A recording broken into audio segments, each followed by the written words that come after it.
Hey everyone, Connie here, and these are my general thoughts on E3 2018.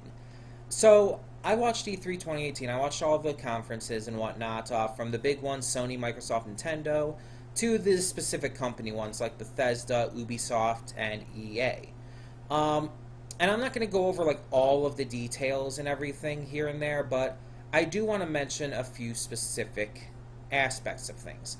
Now, I would suggest if you have not seen my video on my top 20 favorite trailers yet, go watch that first because I will be discussing my trailers in this, or my trailer like order in this video, at least to some degree.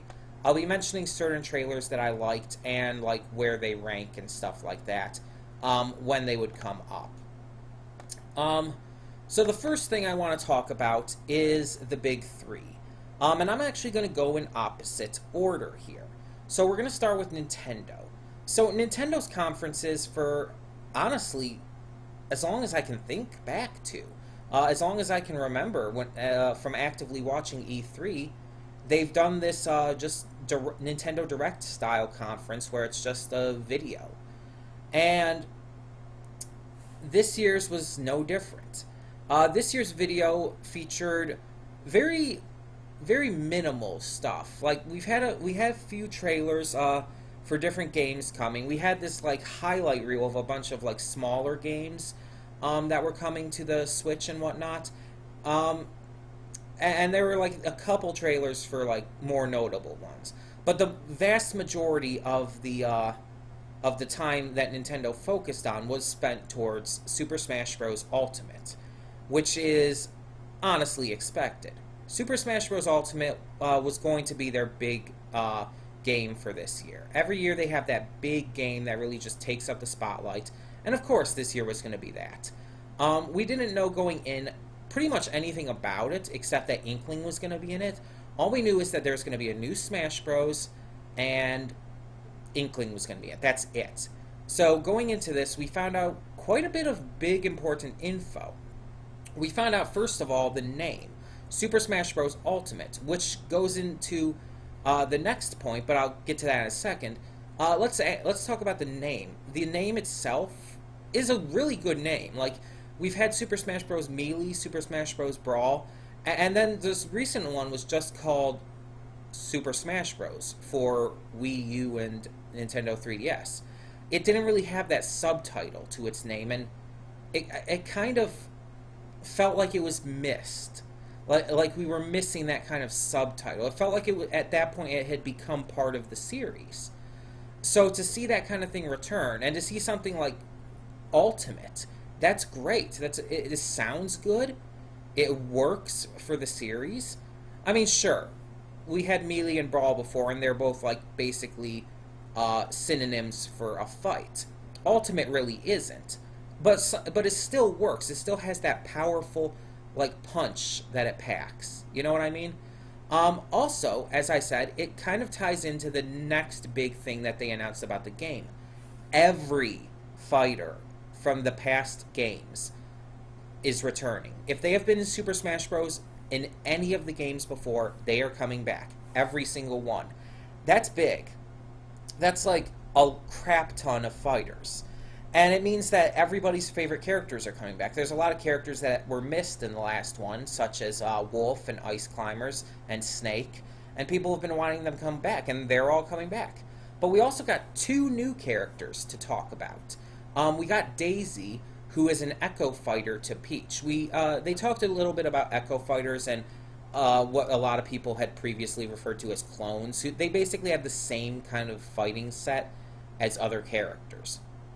And they're going to be doing, it seems like they're going to be doing the same in this one, except that they're going to be like adjusting their movesets and everything just a small amount so that they are able to stand out on their own as well.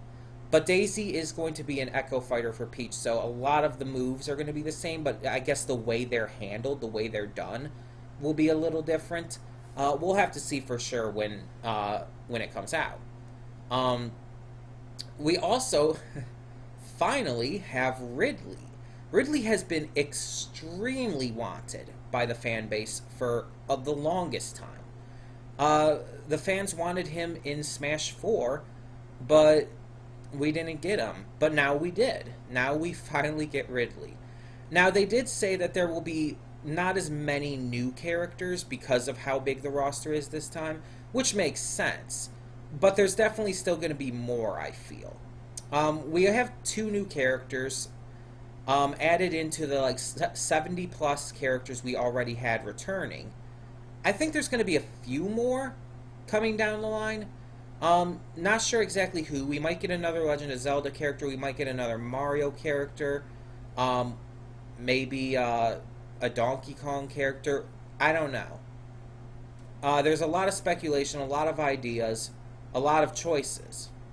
We'll just have to see. But let's go back to the next conference I want to talk about, and that's Sony's. So people were disappointed by the conferences in general, saying that they didn't put a lot into them. I actually liked that. And Sony's is a big example of why. Here's the thing. Sony's conference started off very simple. We had this little performance, this drawn back performance for the audience who were seated at that point in this church, where the first part of the conference was being held. So they were in the church. They were in this church, and there was this performance of the Last of Us theme, followed by our first big look into The Last of Us Part 2. And here's the important thing. Some people were complaining about how it started in one location and they had to wait while everyone moved over to the other, and it felt like it was immersion breaking or something. I liked it for one big reason. It felt natural in terms of with what they were showing. See, when they were in the church, they transitioned into The Last of Us 2 trailer, which started in what appeared to be a very similar looking building. I don't know if in the game that is a church or if it's something else, but it looked very similar to the church that the audience was sitting in. That was done on purpose. It was done fully intentionally with a with the intention of just giving that feeling like you're there with the characters. Ellie, we saw a little bit of her in a short glimpse trailer before, but this shows a lot more, and she's older than I thought she was going to be. She was 14 in the original game, in the first Last of Us, so I would have to say this has probably been 10 years. She's probably around 24, 25 years old here. She looks it. She sounds older. And honestly, it just seems like that's a very big possibility. The trailer is a great trailer. I'm not going to spend all my time talking about that, though, because I do want to move on. The Sony showcase, then, we had some guys talking at a table for a bit while the audience moved to the next location, at which time we started going into the other stuff for the rest of the Sony conference. We got a bunch of other great games, and that's one thing that I really want to note. This conference focused heavily on games over everything else, and that's a very good thing, because in past conferences, they've focused too much on hardware and everything, and special little updates or software additions or whatnot. You know, things that we're not really going to E3 to see in those conferences, or watching at home or whatnot. When we watch these conferences, we want to see the gameplay trailers. We want to see just the announcement trailers, the world premieres. That's what we want to see. We're fine with the people talking about the games, but we don't want all of this software and hardware stuff. I mean, the people who are at E3 get that, and the people who aren't there, they can find that out through other announcements and stuff. E3 it's the biggest gaming convention in the world. It has to be made about the gaming. So I like that this year that's what they focused so heavily on. It was basically one trailer after another. And with Sony's, it continued with that. Like when they moved to the new location, they just went into another performance on stage, which then moved in to another trailer. Which I think the trailer they went into was Sekiro, which is made by From Software, the same company that made Dark Souls. So basically, it's going to be like Dark Souls, just focused on samurai instead. I think it was Sekiro that they went into. It was either Sekiro or Ghost of Tsushima. It wasn't Neo 2. Those were the big three, like samurai-based games of this convention. But it wasn't. It wasn't Neo 2. It was either Ghost of Tsushima or Sekiro, and I think it was Sekiro. Either way, then we go to Xbox's or Microsoft's conference, and once again, it was just trailers, and that's what it should have been. Was there a lot of big, grand stuff? No, and I don't think there needed to be. I actually appreciate that it was really subdued. I may be in the minority here. I know a lot of people wanted more, I guess. But I also noticed a lot of people were just salty because certain games they wanted to get announced or talked about weren't. So, yeah. And we got a lot of great games throughout these conferences. Ubisoft and EA, I don't really remember those ones as much. They didn't stick out to me. But the Bethesda one was interesting. The Bethesda one started off with a performance by Andrew WK, which isn't extremely surprising. It was definitely surprising, but when you think about it, like, he voiced Red Eye in the Fallout 4 expansion, DLC, whatever you want to call it, Nuka World. He was the voice of the radio broadcaster Red Eye. So he's been in with Bethesda for a bit, and so now he was doing this to advertise for another game. So it's not that unbelievable. But Bethesda conference focused a lot on Fallout 76, which is not surprising considering that's like the big thing right now.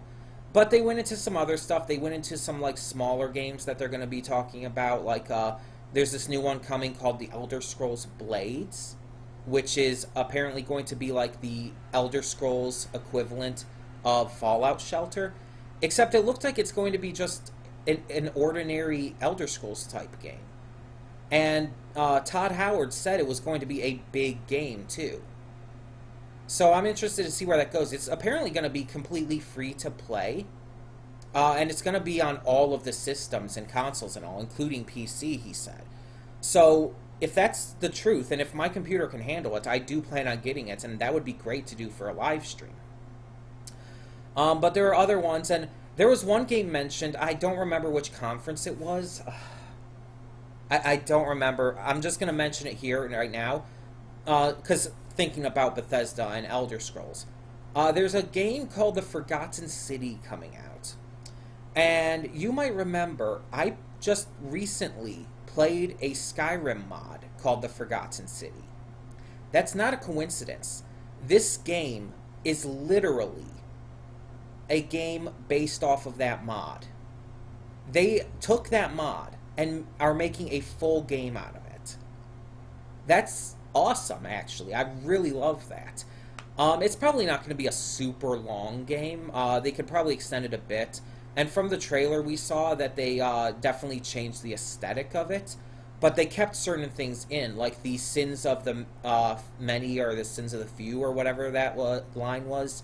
You know, that happens whenever you break the law. But that's really cool. And here's the thing. The Forgotten City is an award-winning mod. So it's like it's not super surprising that they do something like this, but at the same time it really is, because it's like you don't expect them to make a full game out of a mod like that, at least not in that way. I mean, I think Undertale was originally based on a mod, but this is, I don't know, it's different. It's done a lot differently here.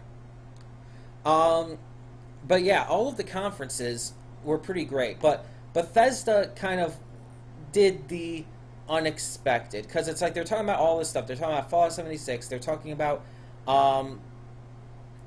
what's it called? Elder Scrolls Blades. They're talking about this other new IP, their first new IP in 25 years that they're going to be working on. And then Todd's like, oh, and after that, after the new IP, we do have one more game we're working on. And it's the one you've all been waiting for and asking for. And it's like, the instant he said that, I got onto the edge of my seat. I literally, I was at the edge of this couch, the edge of the seat, staring into the screen. And when the trailer started playing, I was literally out loud saying, "Don't fuck with me, Todd. Do not fuck with me here." And and then you hear the drum beats, and it's like I'm like biting my fingers practically. And then you hear the music start to play, and it's yeah, it's that familiar tune we all know and love. And then the Elder Scrolls 6 pops up. Sorry. So I'm getting really emotional over this because Skyrim came out in 2011, right? That was 7 years ago. Compare that to when Oblivion came out before Skyrim. Oblivion came out in 2006, I believe. 2006 to 2011 is 5 years. So it's already been well over time. This should have been announced years ago. It really should have. At least an announcement. But we got nothing, and people have been begging for it for years. It's like, where's Elder Scrolls 6? Where's Elder Scrolls 6? We don't need another Fallout game. We want Elder Scrolls 6. And they finally announced it. And it's only an announcement. It was a very short little trailer just telling us, yes, this is coming. And here's the thing. It's not coming next year. It's certainly not coming this year. It's most likely going to come in the near the end of 2020. Or it's sometime in 2020, for sure. It's not coming next year. Next year, they're going to be bringing out that new IP they talked about. I don't remember what it's called. It's Star something, I think. But that's what they're going to be bringing out next year. And 2020 will be for when they bring out Elder Scrolls 6. But within this time, they'll still start to reveal more stuff. We still don't know the name of what Elder Scrolls 6 will be, where it's going to be located. There's a lot of information they can still release within this time. So the fact that we know it is coming, that it is in the works, that's enough for now. And it's just amazing. I can't wait. But we got a lot of other great games. We got some more look into Death Stranding, which was basically just Kojima fucking with us some more. But I mean, hey, that's what we love about him, right? The game is, we're getting more information without getting more information, if that makes any sense. Like, we're putting the pieces together on our own. They're not actually telling us anything. But I actually kind of like that because it's breathing this mystery into the game that is actually really enthralling. It makes us want to know so much more. We got another look into Beyond Good and Evil 2, which was another great trailer. Not as good as last year's. Last year's trailer for Beyond Good and Evil 2 was honestly better, but this year's was still good. We got a good look into Marvel's Spider-Man, which is coming, and it looks like it's taking a page out of the Batman Arkham games with its combat system and just overall style. Though obviously with Spider-Man, it's going to have some differences there as well. We got The Awesome Adventures of Captain Spirit, which is it's a story that takes place in the same universe as Life is Strange. And from what we've been told, it apparently is going to connect into Season 2 of Life is Strange. So this is interesting. We now have two between-season spin-offs. We have the first, which was Before the Storm, which chronicled Chloe's relationship with Rachel Amber. And now we're having the Awesome Adventures of Captain Spirit, which centers around new characters, specifically this 10-year-old boy who uses his imagination to become a superhero, basically. And this is going to somehow connect to Season 2, which is still in the works, they said. So, yeah, that's really interesting. Also to note, the Awesome Adventures of Captain Spirit will be 100% free to play, and it will be coming out at the end of this month. That is something I plan to get. And I really hope I can play it for live streams, because that would be amazing. But yeah, that is definitely something I plan to get. We got our first real look into Shadow of the Tomb Raider. We had already known about this, but we got our first real look into it. We got a trailer for this new fighting game from what I assume is the same people who do the J-Stars game. It's called Jump Force. It's another Shonen Jump based anime fighting game. It has like Dragon Ball Z characters, Naruto, One Piece, Death Note. Yeah, that was the big thing at the end. After the title came across, it jumped back and showed Light and Ryuk from Death Note. It's like, whoa. How are they going to work that in? We got a trailer for the remake of Resident Evil 2. We got The Division 2. We got Transference. We got Ori and the Will of the Wisps. That's one to talk about, because that's a big name one at this point. Ori and the Blind Forest was amazingly popular, and Will of the Wisps looks really freaking good. I've wanted to play Ori and the Blind Forest for a long time, but I just never got around to getting it. And now, of course, it's like it's on sale on Steam right now, and I still can't get it because I still don't have the money. We Happy Few was there was a trailer for that, and that was really good. I mean, I've been really hyped for this game for the years that it's been in beta. We had Ghosts of Tsushima, which I mentioned before. We had so much. There was just so much. DLC for Cuphead. We had Kingdom Hearts 3. Some cool-looking Metroidvania-style games called Noita and Overwhelm. We had this Legend of Zelda-inspired, just adorable-looking game called Tunic. There's just so much, and it's just like hard to handle all of it, you know? But that's what's exciting about this year to come in gaming. And E3, in my opinion, this was one of the best E3s in years. No joke. Not just because of Elder Scrolls 6. Not just because of Last of Us Part 2. Not just because of We Happy Few, Ori and the Will of the Wisps, Sea of Solitude, whatever. This was one of the best in years because it focused on giving the gamers what they really want. Games. Giving us focused looks into these games, gameplay trailers, big announcements, worldwide, just huge information. It's what we really want. And yes, there's still people upset, and there's still going to be people upset, because people are just never happy. But in the end, this is what E3 should be. This is what it should be. A gaming reveal conference. A set of conferences from the biggest developers and publishers in gaming, and their new stuff to come out in the upcoming year, or years even. This is what it should be about, and I think this was, again, one of the best E3s in years. I may be in the minority there, I don't know. A lot of people may disagree, but it's my opinion.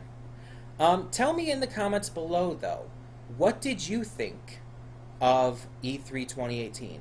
What did you think of the way the conferences were handled? What did you think of the trailers that were shown? What are some of your favorite games that you're looking forward to that were announced or talked about at this convention? Tell me your thoughts on all of that and more in the comments below, and thank you so much for tuning in. For now, I'm Connie Royal, and I'm signing off. See y'all next time.